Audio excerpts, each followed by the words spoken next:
إن الذي فرض عليك القرآن لرادك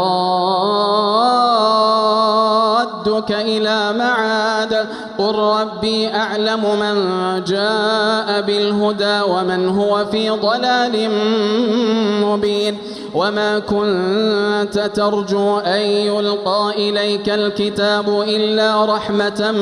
من ربك فلا تكونن ظهيرا للكافرين ولا يصدنك عن آيات الله بعد إذ أنزلت إليك وادع